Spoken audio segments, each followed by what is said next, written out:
Nabi Muhammad pi Mekah, dia bina masjid, kata dia. Nabi Muhammad pi Yatrib, tinggalkan Mekah, pi bina masjid. Adakah itu jawapan dia? Ni ceramah ma'al hijrah. Ceramah hijrah ni, Nabi Muhammad meninggalkan Mekah, pi Yatrib, pi dirikan masjid. Betul ke tak betul? Allah nyatakan dalam banyak-banyak surah dan Al-Quran ini 30 surah, 114 surah, 30 juzuk. Allah letakkan peranan kerajaan, fungsi kerajaan itu dalam surah Al-Hajj. Surah nombor 22 ayat 41. Alladzina immakannahum fil ardi aqamus shalah wa atawuz zakah wa amaru bil ma'ruf wa nahaw 'anil munkar walillahi aqibatul umur. Mereka yang kami berikan kuasa sementara untuk mentadbir muka bumi ini, mereka gunakan kuasa itu, dirikan sembahyang. Itu yang pertama, fungsi pertama kerajaan, dirikan sembahyang. Selagi kerajaan yang ada tak dirikan sembahyang, kerana masjid kosong, masih lagi ada umat yang tak sembahyang 5 waktu atau hari itu malam, bertanggungjawab kita nak ubah kerajaan itu. Alladzina immakannahum fil ardi aqamus shalah. Yang pertama. Yang kedua, wa atawuz zakah. Uruskan zakat dan keuangan, termasuk juga ekonomi negeri masing-masing. Wa amru bil ma'ruf, menyeru benda-benda yang ma'ruf, mencegah kemungkaran. Walillahi aqibatul umur, mereka serahkan tugasan mereka kepada Allah Subhanahu wa taala. Allah letakkan dalam surah Al-Hajj. Tidak dalam surah Al-Baqarah, tidak dalam surah Al-Imran, dalam Al-Hajj, dalam banyak-banyak surah. Kenapa? Sebab nak beritahu para hujaj yang balik pada Mekah ini, hang sampai Perlis, hang sampai India, hang sampai Pakistan, hang sampai mana-mana tempat pelosok dunia ni, kalau kerajaan masih lagi belum kerajaan Islam, ubah kerajaan itu. Itu fungsi dia. Apa tugas dia? Nak ubah kerajaan ni kerana kita nak berhadapan dengan Allah dengan suasana yang tidak bersyirikkan Allah, itu sahaja. Saudara-saudara, hari ini yang menyebabkan rakyat kita hari ini bersyirik dengan Allah kerana dasar-dasar kerajaan itu. Dasar kerajaan barisan nasional yang tidak berpaksi kepada Quran dengan sunnah menyebabkan rakyat bersyirik. Yang dah memang bukan Islam itu memang syirik siang malam. Yang mengaku beriman juga didedahkan dengan perilaku syirik. Jangan tengok dasar-dasar kementerian Pertanian, dasar Kementerian Pendidikan, dasar Kementerian Pertahanan, dasar kementerian semua-semua ini berlandaskan kepada bukan asasnya Islam. Maka mereka laksanakan perkara-perkara mensyirikkan rakyat. Saudara-saudara, 11 bulan saya duduk Jabatan Menteri Besar Perak. Saya habaq dekat pengarah penyiaran radio Perak FM 95.3, hiburan berinformasi untuk komeja. Kalau ada dapat kat radio ni, kat Perlis, tak dapat kot. 11 bulan menagih simpati, habaq kat pengarah penyiaran dia. Bagi aku sebagai Menteri Besar, aku nak ajak umat Islam 1.7 juta Perak ni sembahyang 5 kali satu hari itu malam. Tulis surat, email, hantar fax.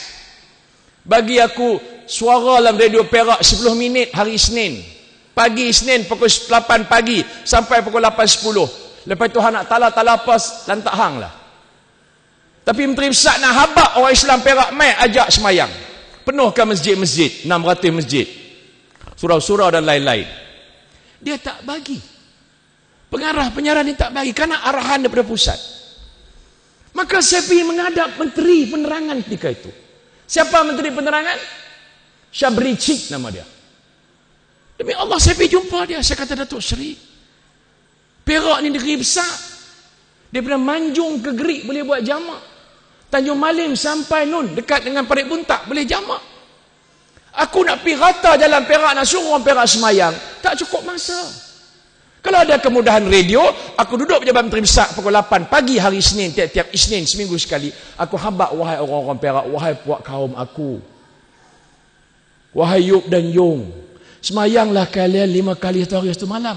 Menteri Besar arah ke rakyat semayang 5 kali. Syabri Cik tengok saya atas bawah tu, dia tengok atas bawah macam ni, muka dia macam muka lembu kenyang, tengok macam tu, dia tak kata apa pun. Saya cuma minta simpati kat dia, suruh arahkan pengarah penyiaran FM Negeri Perak, benarkan saya bersuara ke radio FM Perak. Saya balik, saya ingat dia bagi arahan. Tak ada, saudara, tunggu sampai sebulan, tak ada apa-apa arahan. Kita pun hantar fax lagi, hantar email lagi, hantar SMS, surat, nak minta simpati supaya boleh Menteri Besar ni bersuara dalam radio Perak FM 95.3. Hiburan berinformasi untuk koma aja. Tak ada respon.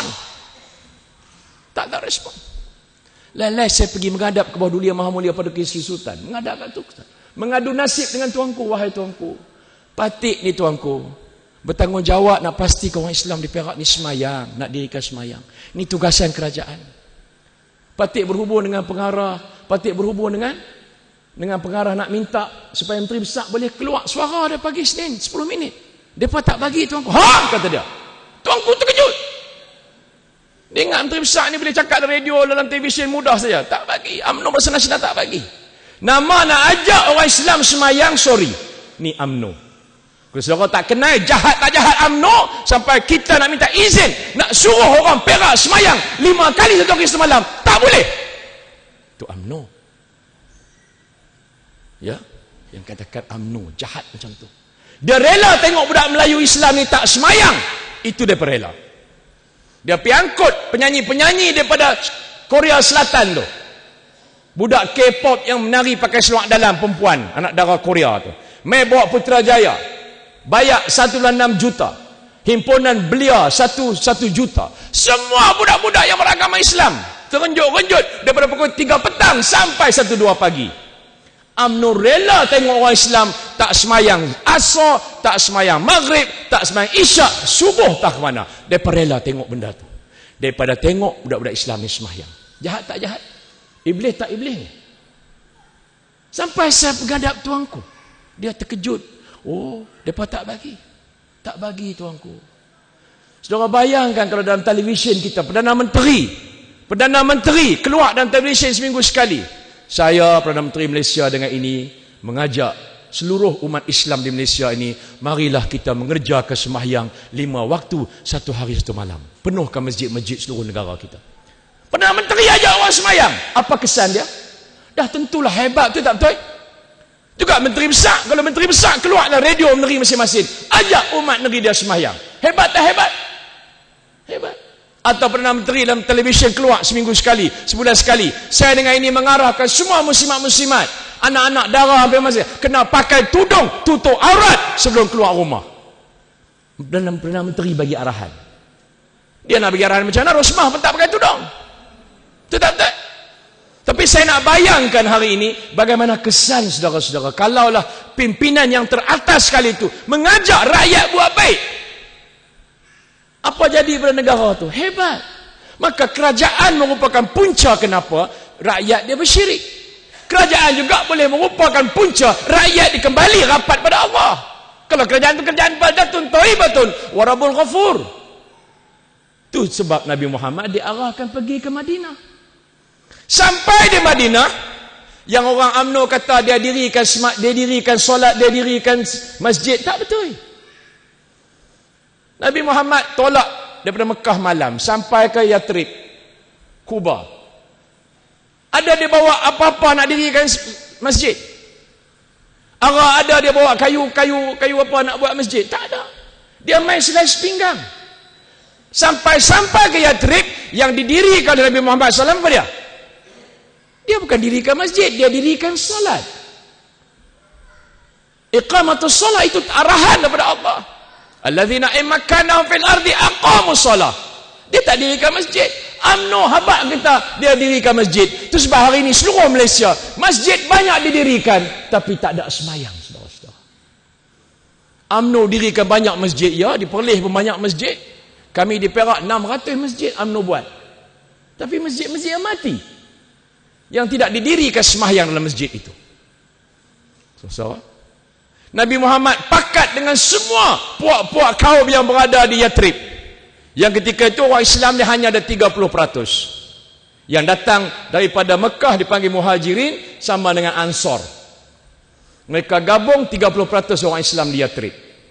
Yang selebih 70% orang bukan Islam. Ada Yahudi, ada Nasrani, ada Majusi, ada kaum-kaum puak-puak bani dia. Rasulullah panggil semua tu di tempat dia dirikan. Dia dirikan sahih sembahyang di Quba. Dia habaq dalam tempat tu, dikatakan selepas dia sembahyang di masjid tu banyak kali, sahabat dirikan tiang 4 pelepah tamar. Kesian tengok Nabi Muhammad solat tengah-tengah panas, maka mereka buatkan bumbung untuk dia. Baru mereka dirikan bangunan tu. Tapi sebelum tu hanya dirikan sembahyang di tapak tanah kosong tu. Dia panggil semua pembesar-pembesar Yathrib ketika itu. Mereka masjid yang dia baru bina. Maka apa dia habaq?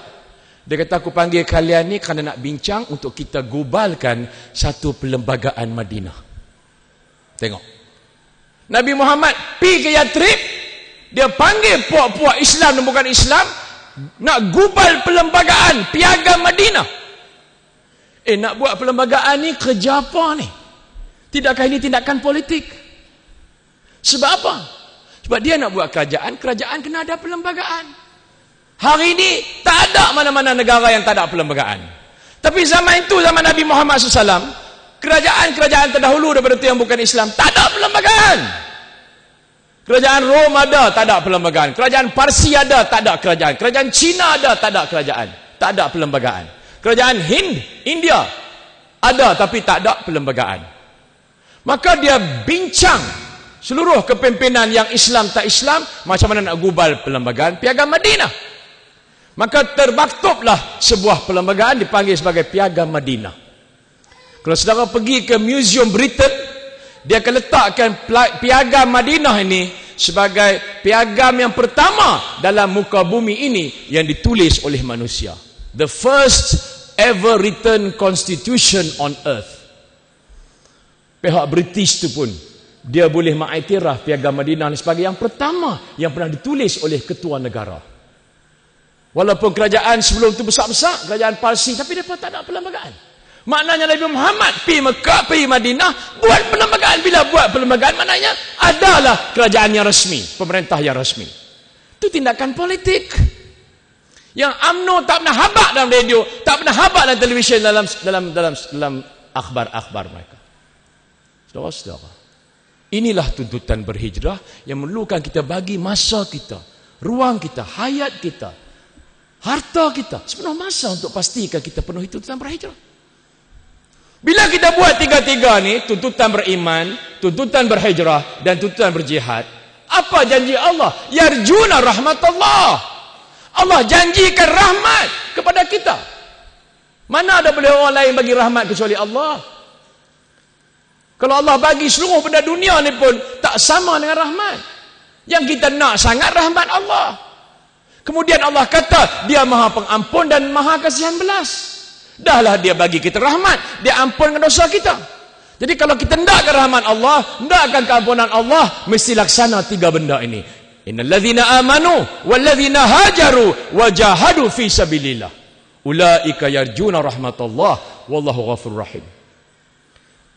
Maka pas saudara-saudara bergerak untuk mengubah kerajaan ini, mulai musim pertama kita pilihan raya, kita hanya dapat 1-2 kursi parlimen.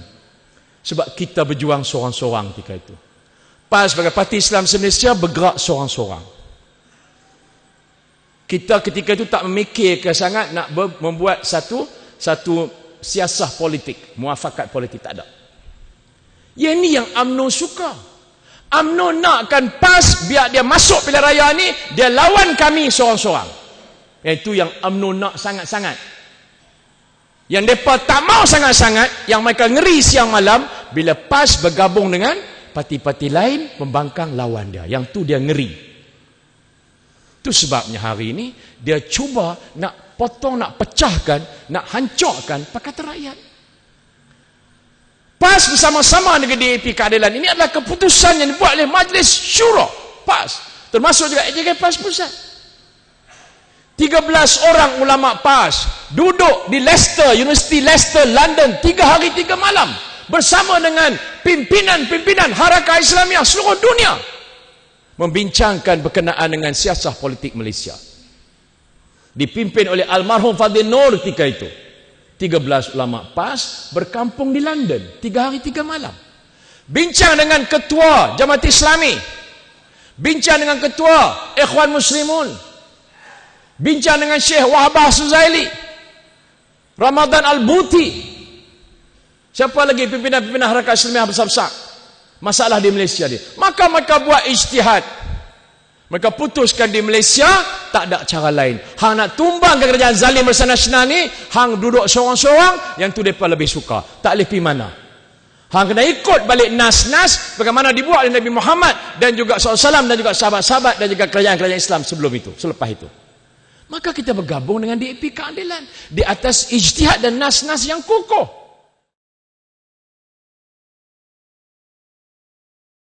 Muktamar PAS sebagai kita bersama dengan DAP Keadilan. UMNO hari-hari nak pecahkan kita. Dia gunakan bermacam-macam serangan nak pecahkan supaya PAS jangan bersama-sama DAP Keadilan. Dan kadang-kadang kala ada suasana-suasana tu mereka hampir-hampir berjaya. Tapi jemaah kita diselamatkan oleh alim-alim ulama yang memimpin jemaah kita. Saya nak sebut saudara-saudara, UMNO ni nak pecahkan gabungan PAS DAP Keadilan ni, mereka gunakan penasihat daripada Tel Aviv, penasihat daripada negeri Yahudi. Nama dia APCO Worldwide.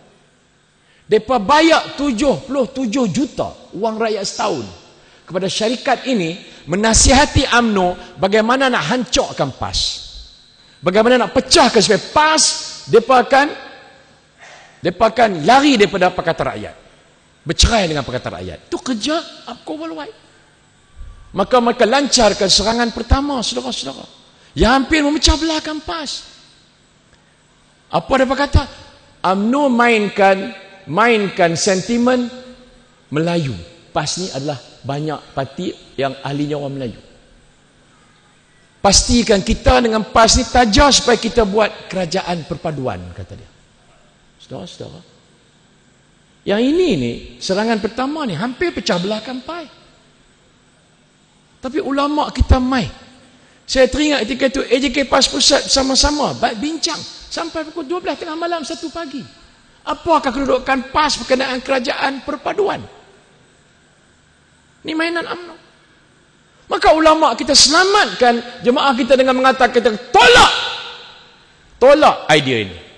Ini bukan kerja PAS. Kalau nak bergabung dengan kamu di atas ketuanan Melayu, sorry, itu bukan kerja PAS. Sebab mereka tahu PAS ni parti ramai orang Melayu, pimpinan PAS semua Melayu. Jadi kita mainkan sentimen Melayu, buat kerajaan perpaduan.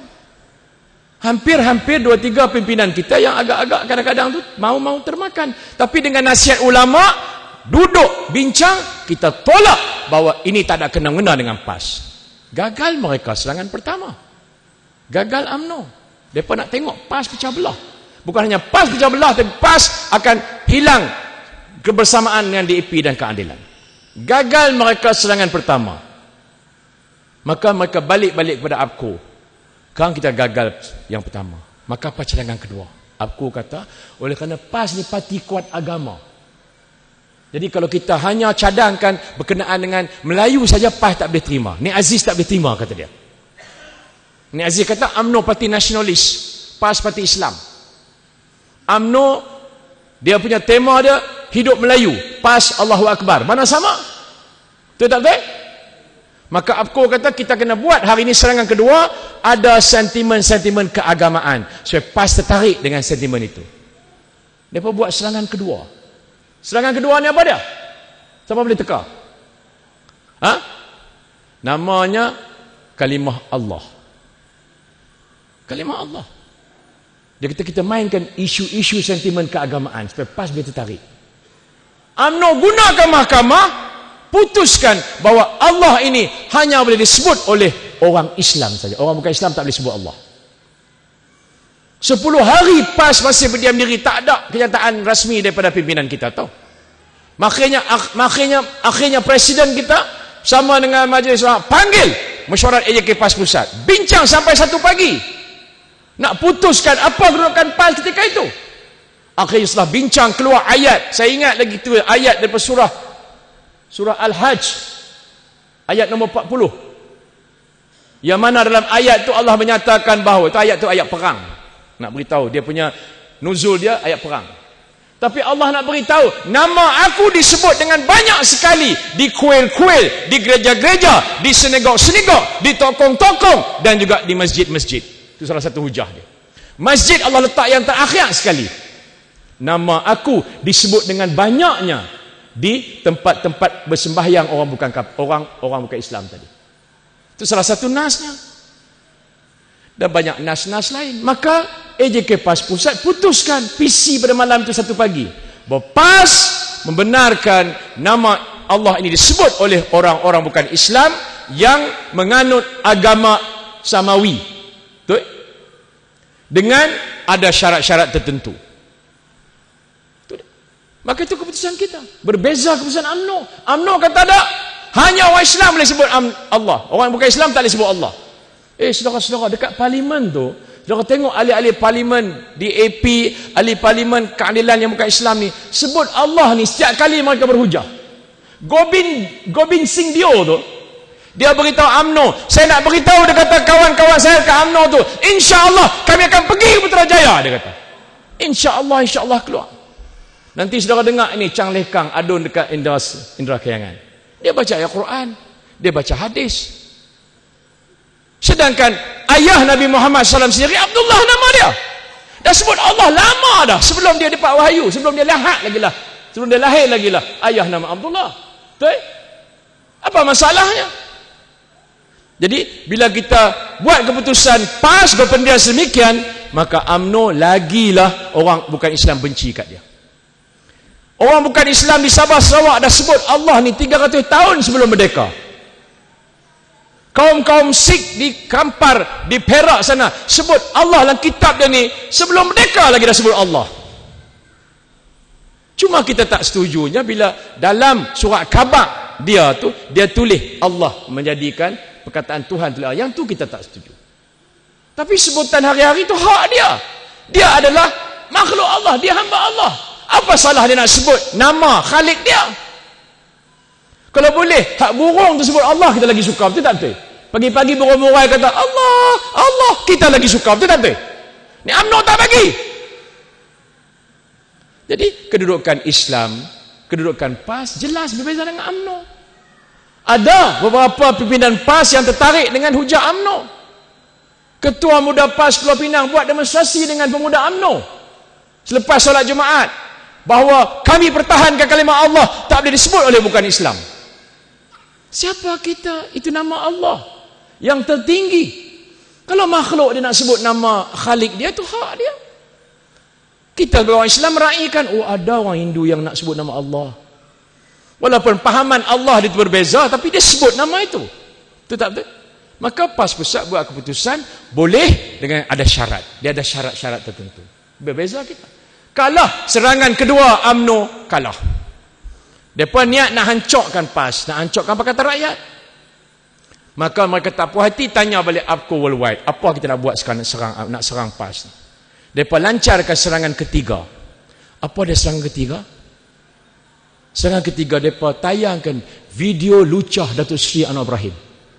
Seluruh dunia. Dia tayangkan kepada seluruh orang Malaysia. Masuk TV3, dah tak ada, langsung dah akhlak UMNO tunjuk video lucah dalam televisyen Malaysia. Kononnya Datuk Seri Anwar Ibrahim berzina supaya PAS boleh jauhkan diri daripada keadilan. Ada di antara pimpinan PAS yang akan percaya dengan video itu. Dia kata betul, sebiji rupa nuak, dia kata. Macam mana kita nak bersama dengan keadilan kalau macam ni? Maka pimpinan kita ajak mesyuarat, bincang lagi sekali.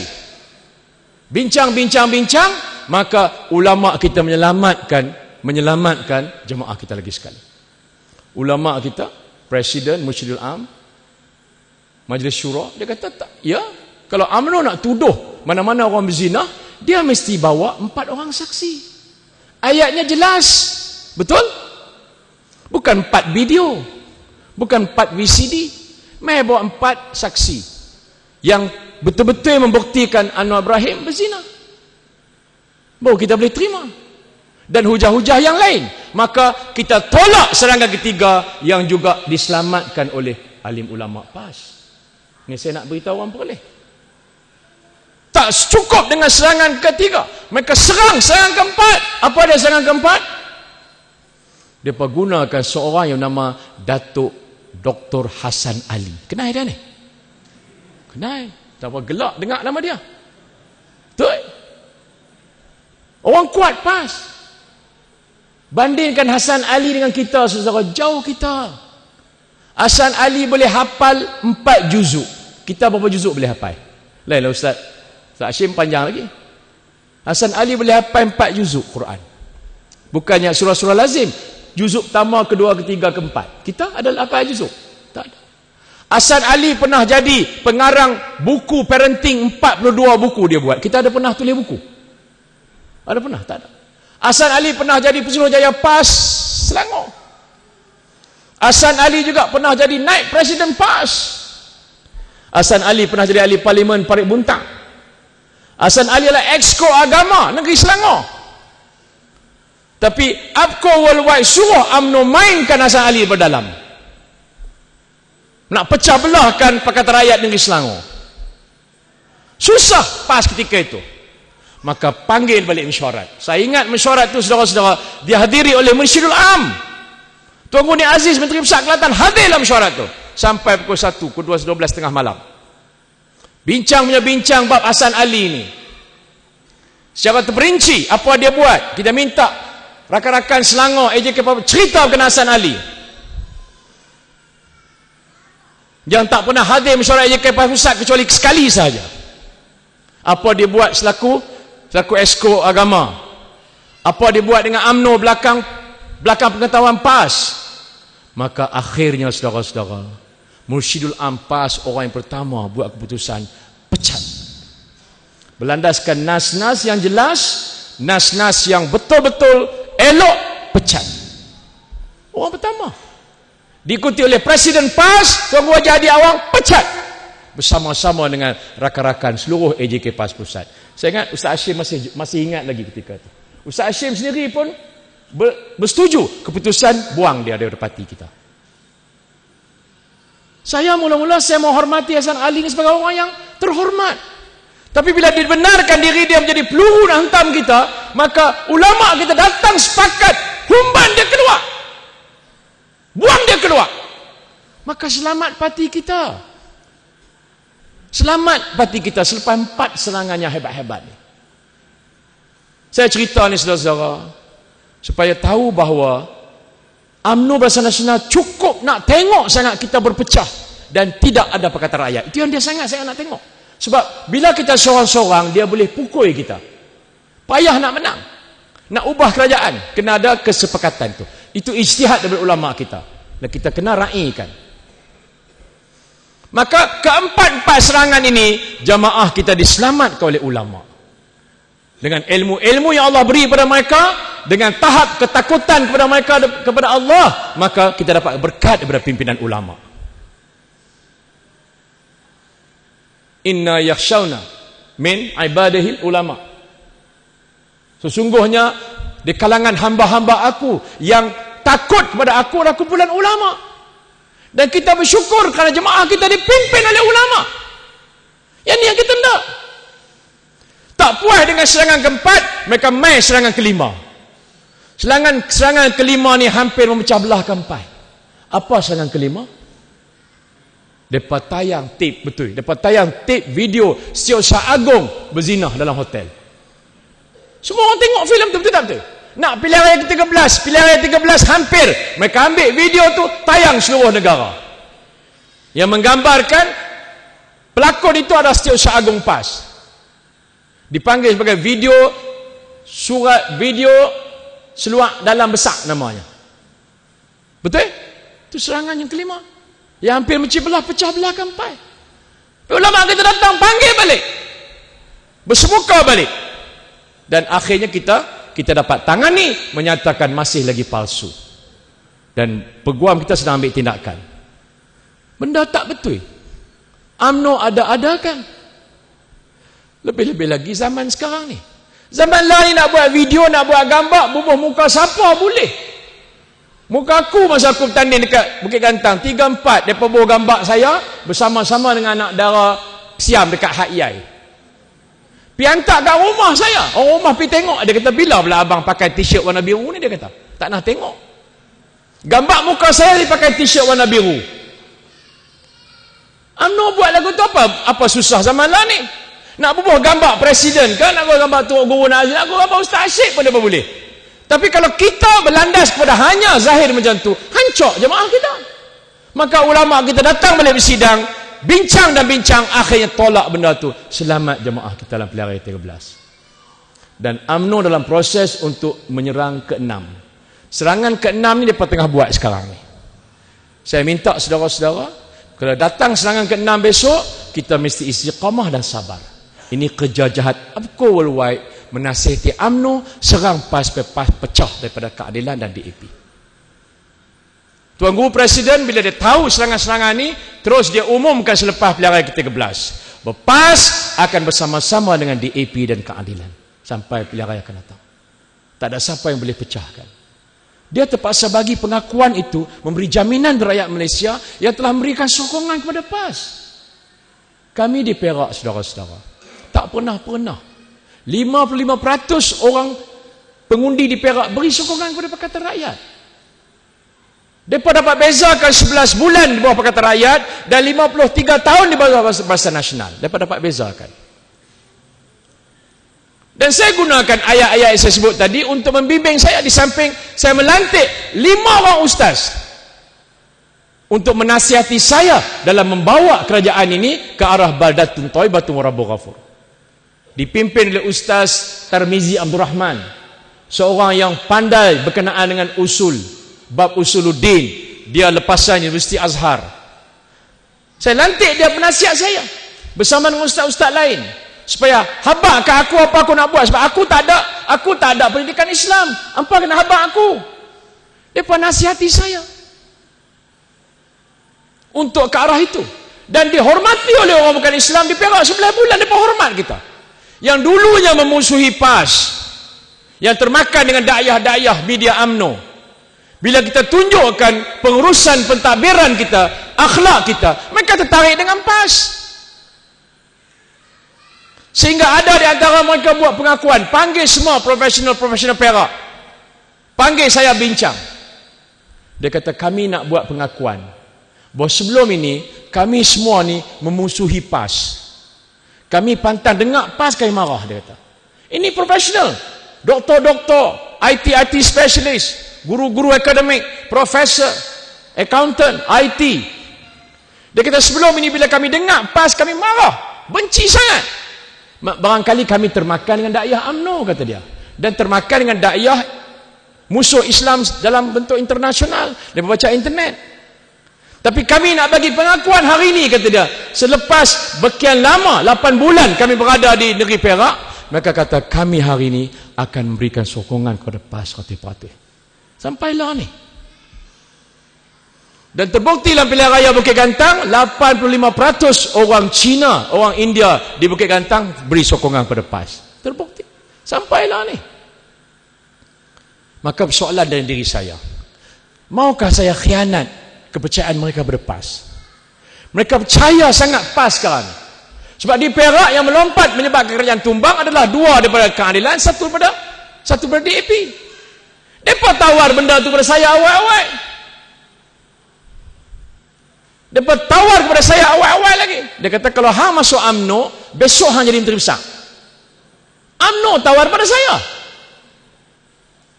Dia gunakan abang saya yang rapat dengan Zamri ketika itu. Saya sebut dalam Dewan dengan Negeri Perak. Telefon saya malam. Dia kata, kalau hang masuk UMNO malam ni, besok hang jadi menteri besar. Itu bukan niat kita. Dia kata, kalau hang, saya tak setuju. Saya kata, hang kalau nak bincang-bincang dengan Mak Awang, khusus saja PAS. Dia pergi pulun, dia perligan ke Mak Awang. Mak Awang tak setuju, Ustaz Mak Awang, khusus saja PAS. Lalu lepas telefon kedua, tawar kedua pula. Dia kata, kalau hang masuk UMNO malam ini bersama-sama dengan 4 orang wakil rakyat PAS, kami akan bagi menteri besar hang dan 4 jawatan esko pada PAS. Tawar lagi. Mak Wang tolak, saya pun tolak. Gagal mereka dengan PAS, mereka bagi keadilan, mereka bagi DAP. Kerajaan kita tumbang. Saudara-saudara, menyebabkan orang bukan Islam di Perak ni hormat PAS. Kami beri jaminan kami akan sokong PAS kerana saudaralah yang ada integriti. Mereka tahu di Kelantan ada satu penggal tu, kita hanya ada majoriti satu kerusi saja. Kalau sepatutnya tumbang lama dah ketika itu, tapi tak ada. UMNO tawar 20 juta, kita tolak. 50 juta, kita tolak. Betul? Sama dengan Perak. Kita tolak. Maka mereka tawar kepada yang lain, lompat, kalah kita. Jahanam kerajaan kita. Saudara-saudara saya kasih sekalian. Kita nak beritahu juga di Perak. Kita buat 8 petition pilihan raya tak bersetuju dengan keputusan pilihan raya yang ke-13 baru-baru ni. Peguam kita makan masa 3 bulan nak buat carian, nak buat kajian, buat penyelidikan. Di 6 don yang kita kalah tipis. Yang kita kata don tu memang UMNO pun tak yakin dia menang. Calon kita hebat, kekuatan jentera kita kuat. Don Lubuk Merbau kita kalah 53 undi. Kita buat petition pilihan raya. Don Manjoy kalah 170 undi. Undi rosak 740. Mana masuk akal? Don Pasir Panjang tempat saya lama kalah 320 undi. Dengan masukkan pengundi-pengundi Sabah, pakai kad pengenalan Sabah. Daftar pengundi baru 11,000 don itu. Pengundi Tegar UMNO 3,000 daripada Parlimen Pasir Salak masuk kat Pasir Panjang. Pengundi Tegar PAS 800 pergi buang dekat don lain, don Setiawan. Maka bila saya tengok benda ni yang SPR buat sama-sama dengan UMNO di don Pasir Panjang, saya lari pergi jerat-jerin. Bakal aku tunggu dekat Pasir Panjang dengan aku berlebuh. Saya pun tumbang dekat Pasir Panjang. Tapi saya lari pergi jerat-jerin. Mereka tak boleh nak bayangkan, mereka tak boleh nak ikut mana saya nak lari ketika itu. Sampai akhir sebelum penamaan calon, saya masih berada di Pasir Panjang.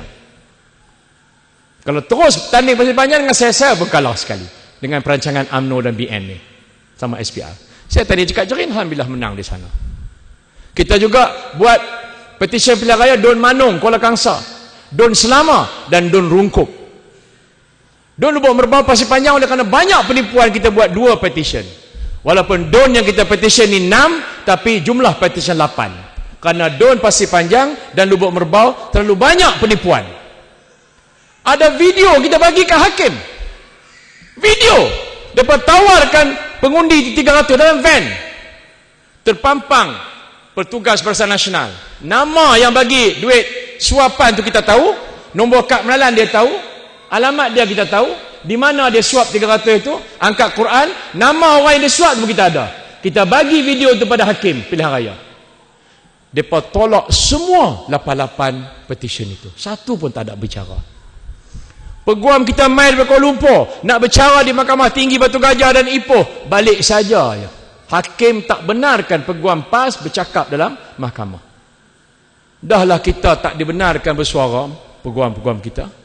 Dikenakan pula kita ni kos 965,000 kena bayar kat SPR, bayar kat calon BN yang menang, bayar dekat YDP perbandaran tu. Mana nak cari 965,000 sampai lah ni tak bayar lagi. Jadi bila semua itu ditolak, langsung tidak ada perbicaraan, kita buat rayuan. Rayuan kita buat 4. Setiap rayuan ada kos. Ada 4 rayuan pergi Putrajaya. Dan rayuan itu telah didengar, cuma nak tengok keputusan Ketua Hakim Negara menjadi pengerusi kepada panel hakim. Jemaah hakim tu yang pengerusinya adalah Ketua Hakim Negara. Dia akan putuskan minggu depan sama ada boleh tak bicara rayuan Perak ni di Mahkamah Batu Gajah dan Ipoh. Balik ke Mahkamah Tinggi, Mahkamah Pilihan Raya. Jadi saya minta rakan-rakan yang hadir pada hari ini, apa sudi kiranya tengah-tengah malam saudara bangun nak bertahajud ke, nak solat hajat ke, minta ke Allah, ya Allah, daripada 4 rayuan yang PAS Perak bawa pergi Putrajaya itu, menangkanlah 2. Kalau menang 2 saudara-saudara, Zamri dan BN akan tumbang akhir tahun ini, insya-Allah. Doakan saudara, tak mau ke tengok ke Zamri dan BN Perak tumbang? So nak tengok tak?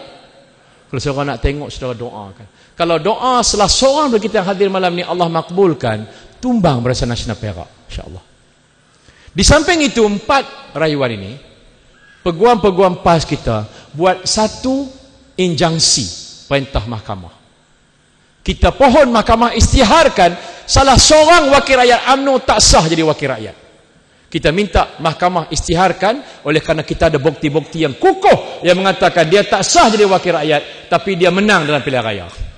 Jadi kita nak minta dalam persidangan DUN Perak pada minggu depan ini, kita nak mohon mahkamah isytiharkan salah seorang daripada mereka tak sah. Kalau dia tak sah, maka yang kalah akan jadi wakil rakyat. Yang kalah PAS. Disaudara doakan juga di samping rayuan, injunction itu juga kita akan menang. Hari ini kita ada 28 kerusi, Barisan Nasional 31. Kalau satu daripada mereka tak sah, dia ada 30. Kita 28. Kalau petisi pilihan raya daripada 4-2 menang, kita 30, dia balik 28. Maka dia akan tumbang. Kalau dia makan masa 11 bulan nak tumbangkan PAS dan Pakatan Rakyat Perak, 11 bulan kami ditendang keluar. Saya fikir-fikir saudara-saudara, dengan izin Allah, kita akan kembali balik menterajui kerajaan Perak, tak sampai pun 11 bulan. Kalau dia makan masa 11 bulan nak terajang kita mungkin rakyat akan tolak Barisan Nasional Negeri Perak, tak sampai pun tahun depan. Barangkali insya-Allah ujung tahun ini, kalau mahkamah putuskan, kalau mahkamah kena putuskan sebelum akhir tahun ini dia akan tumbang insya-Allah. Kami berkeyakinan penuh. Cerita-cerita khabar angin dah kuat di Perak. 2 orang wakil rakyat UMNO berjumpa Datuk Seri Anwar Ibrahim. Bertebar luas di negeri Perak hari ini. Sehingga terpaksa Zamri, Menteri Besar, menafikan. Itu dia.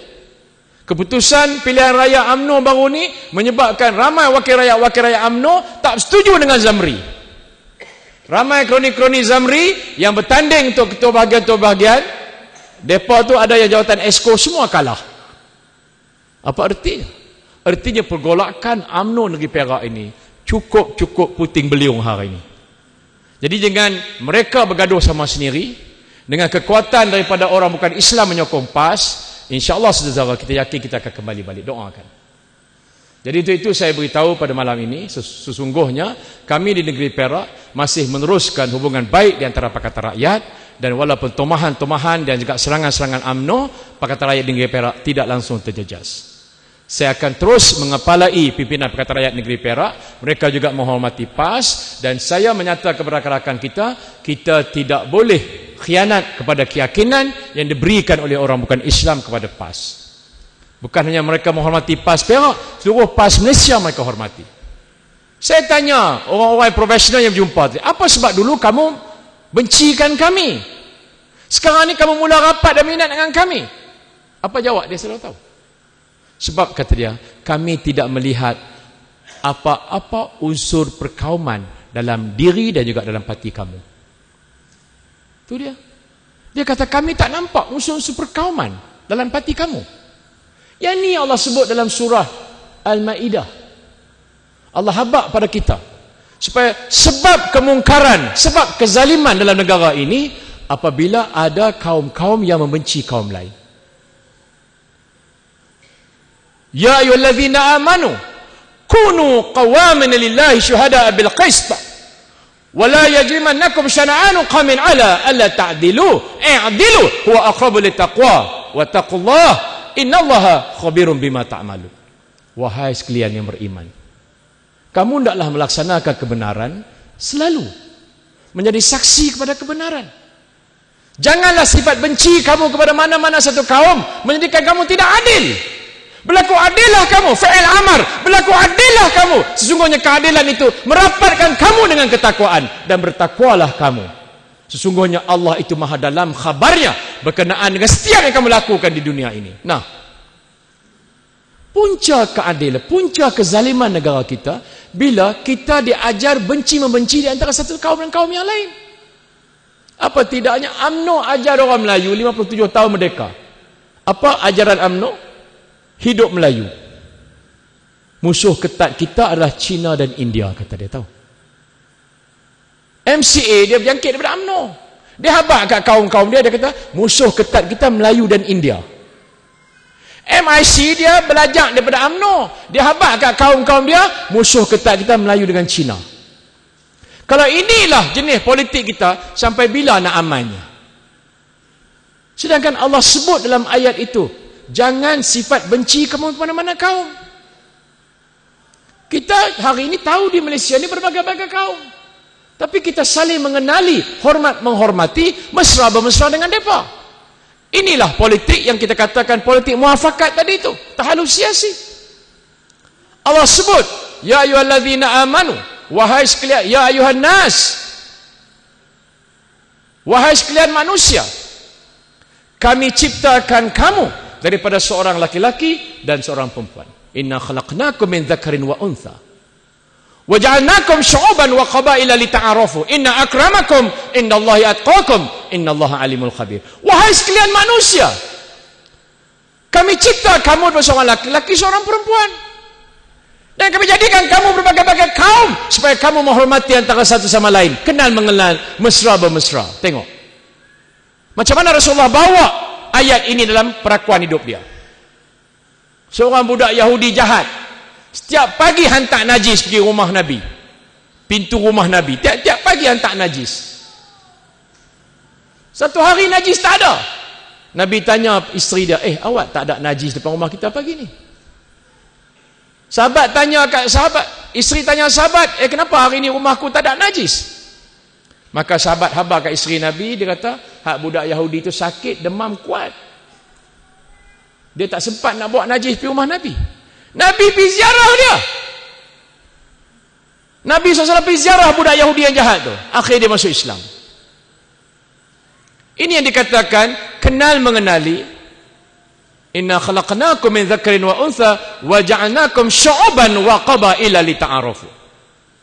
Maka bila kita tanya balik profesional di negeri Perak, kenapa dulu hang bencikan kami? Lah ni hang sayang sangatkan kami. Dia kata sebab kami tak nampak unsur-unsur perkauman dalam pentadbiran hang. Rupanya saudara-saudara, orang bukan Islam di Malaysia ini yang menagihkan ilmu Al-Quran ini, mereka jauh pada kita kerana dakwah UMNO, kerana UMNO benci mereka. UMNO benci kerana mereka. Mereka bukan bangsa Melayu. Adakah kita Allah jadikan ke dunia ini, Allah pilih tanya kita, hang bila nak masuk dalam dunia esok, hang nak jadi kaum apa? Allah ada bagi kita kebebasan nak pilih kaum apa ke? Nak jadi orang Negro ke, nak jadi orang Jepun, Korea ke, orang putih ke, orang Malaysia ke, orang asli ke, Jawa ke? Tak ada. Allah yang tentukan. Kita tidak beri kebebasan untuk menyata pada Allah, aku nak jadi orang Melayu. Allah yang tentukan. Kita jadikan ketentuan Allah itu sebagai premis hidup kita. Boleh kita boleh. Jadikan premis kita ni Melayu sebagai prinsip perjuangan kita. Yang tu yang Allah larang dalam ayat tadi. Wala yajrimannakum syana'anu qaumin ala. Jangan sifat benci kamu kepada mana-mana kaum. Sehingga bila Rasulullah meninggal ke kota Mekah, nak berhijrah ke Yathrib yang dia belum pernah pergi ketika itu, Nabi Muhammad tak tahu jalan selamat pergi ke Yathrib. Arahan pada kerajaan Mekah, bunuh Nabi Muhammad dan bunuh Abu Bakar. Keluar dalam surat khabar, TV3, Facebook, Twitter, semua keluar dah. Siapa dah si Nabi Muhammad lantik nak bawa jalan, tunjuk jalan selamat pergi Yathrib? Siapa dia? Siapa nama yang tunjuk jalan tu, penunjuk jalan tu? Sepatutnya kalau ikut akal, Nabi Muhammad lantik orang Islam, orang beriman, orang takwa. Itu tak betul? Ataupun lantik orang Mekah, kaum Quraisy, Bani Hashim, orang dia boleh percaya. Dah. Siapa Rasulullah lantik? Rasulullah lantik di kalangan musuh dia. Yahudi memusuhi Islam ketika itu. Yahudi memusuhi Islam ketika itu, musuh Nabi Muhammad. Rasulullah lantik seorang budak muda Yahudi. Nama dia Abdullah bin Urqaid. Pandai. Orang perlih, bijak-bijak. Cerdik, muda tahu sejarah Islam. Abdullah bin Urqaid dia orang Islam ke bukan Islam? Bukan. Dia budak Yahudi. Tapi Rasulullah ada perakuan dengan dia. Kamu tahu aku dalam bahaya. Kerajaan baru sebut dalam TV3 tadi, mereka nak bunuh aku. Maka apakah jaminan kau bawa aku pergi ke Yathrib selamat? Dia kata, wahai Muhammad, jangan risau. Saya menjaga daripada Mekah ke Madinah tiap-tiap minggu, pasar malam, siang hari, siang pergi. Saya tahu di mana mereka buat roadblock. Saya tahu di mana mereka bubuh kamera AAS. Saya akan larikan. Maka Nabi Muhammad sampai ke Yathrib selamat dengan Abu Bakar As-Siddiq. Itu Kepercayaan yang diberikan oleh Nabi Muhammad kepada budak Yahudi ni, dan budak Yahudi ni adil. Kalau dia nak buat jahanam, dia nak buat angkara, dia khianat ketika tu. Malam tu masa dia bawa Nabi Muhammad SAW dengan juga Abu Bakar pergi ke Yathrib, dia boleh telefon Najib. Najib, Muhammad datangan aku, han nak bagi berapa juta? Boleh tak boleh? Ni budak Abdullah bin Urqaid ni, dia boleh telefon Najib, baik 40 juta. Ni Nabi Muhammad kat tangan aku, nah, han nak buat apa kat dia? Tak, dia tak buat macam, dia tak khianat. Saudara-saudara, itulah di antara asas-asas kita bertaluh dengan DAP dan keadilan, supaya kita ini nampak gerun di kacamata UMNO Barisan Nasional. Kalau kita seorang-seorang, dia boleh ngap kita. Sebab kita dah buktikan 5-6 pilihan raya sebelum ni kita seorang-seorang, dia ngap kita. Tapi 2008 kita bersatu. Bahkan PAS ini bersama-sama dengan rakan-rakan ni dalam tahlul siasi ni dah lama dah. Sebelum kita ambil kerajaan Kelantan, kita bertahlul siasi. Kita bersama-sama dengan APU ketika itu, Angkatan Perpaduan Ummah, dengan Barisan Alternatif, dengan CCC, pernah PAS bersatu. Dan semuanya ini adalah tindakan bijak yang dibuat oleh alim ulama kita dalam ijtihad mereka untuk parti ini pergi ke depan dan menjanamkan UMNO Barisan Nasional. Maka saudara-saudara, akhirnya saya mengucapkan ribuan terima kasih. Saya cuma dipohon tadi oleh Yang Berhormat Cikgu Syukri supaya dilancarkan derma. Saya tengok tadi petugas-petugas dah pun melancarkan derma jihad untuk kita teruskan. Saya terima kasih kepada semua petugas-petugas yang berada di Sungai Limau. Kita menang di Sungai Limau, saudara-saudara, menyebabkan UMNO hari ini hampir-hampir patah sayap. Ada orang tanya saya surat khabar Malaysia Kini, telefon saya. Ni sebelum pilihan raya. Sebelum 4 hari bulan 12-11 bertanya apa pendapat saya. Saya kata PAS insya-Allah akan menang. Walaupun kalau ikut lahiriah dia, saya kata, kalau ikut lahiriah dia, memang Ustaz Azam tak boleh menang. Depa tabak wang ini, saudara-saudara, memang tak boleh menang. Mai bawa kontainer daripada Kuala Lumpur tu gula, duk jual ke orang Sungai Limau ni sekilo RM1. Mai pulun orang-orang daripada Kedah, daripada Pendang, kalau start mai Sungai Limau beli gula RM1 sekilo. Habis pilihan raya balik RM2.34. Nak tipu rakyat. Minyak masak RM1 sekilo. Mai kontainer. Mukhris ini pergi janji kepada orang Sungai Limau ni, macam-macam janji. Nak buat pelabuhan Sungai Limau. Pelabuhan pun nak buat. 1 bilion punya harga. Muhyiddin Yassin pergi sekolah Cina 3. Janji 2.7 juta. Hak 4 sekolah pondok 1 sen tak dapat. Padai muka kita. Wang tabak ni, Allah, Tuhan yang tahu. Jadi saya kata kalau berlandaskan apa yang BN bagi kat Sungai Limau, memang Ustaz Azam tak boleh menang, saya kata. Kalau ikut lahiriah dia, ikut zahir dia tak boleh menang. Dan janji demi janji, janji demi janji. Tapi saya yakin Ustaz Azam saya akan menang. Walaupun menang tipis, walaupun menang berkurangan majoriti, tapi dia akan menang. Menunjukkan saudara-saudara kekuatan PAS Sungai Limau, PAS Kedah, dibantu oleh rakan-rakan PAS seluruh Malaysia, berlawan dengan Kerajaan Barisan Nasional. Kita bukan berlawan dengan Dr. Suhaimi. Di Sungai Limau kita bukan menentang UMNO Jerai.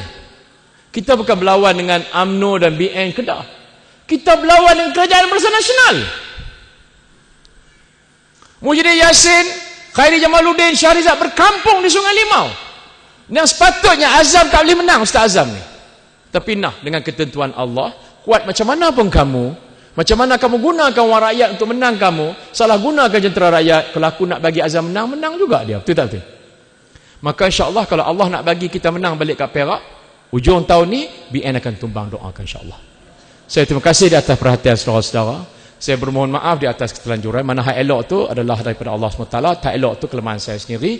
Kita berjumpa nanti di Shah Alam. Kita ada himpunan muktamar yang ke-59 di Shah Alam. Kita akan berjumpa di sana insya-Allah. Doakan supaya muktamar kita berlaku adil, elok dan selamat.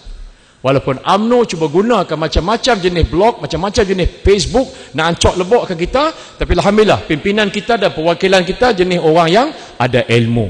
Dia bergerak di atas ilmu, maka selamat mereka insya-Allah. Saya sudahi dengan qulu qawli hadza wa astaghfirullah li wa lakum wa lisairil muslimin wal muslimat innahu huwal ghafurur rahim. Wassalamualaikum warahmatullahi taala wabarakatuh. Takbir. Waalaikumsalam warahmatullahi wabarakatuh. Diucapkan terima kasih kepada Yang Muhammad Datuk Seri Nizar Jamaluddin Adun Cakap Jering di atas ceramah beliau sebentar tadi.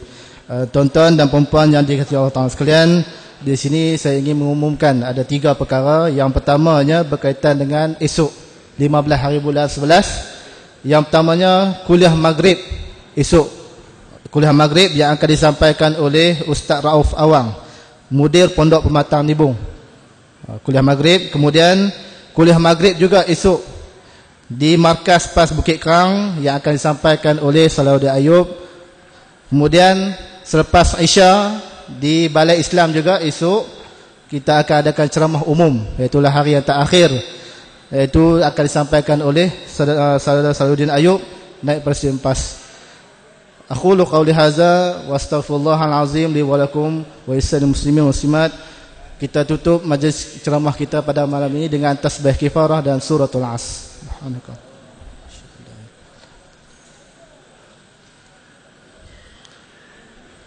Assalamualaikum warahmatullahi taala wabarakatuh. Saya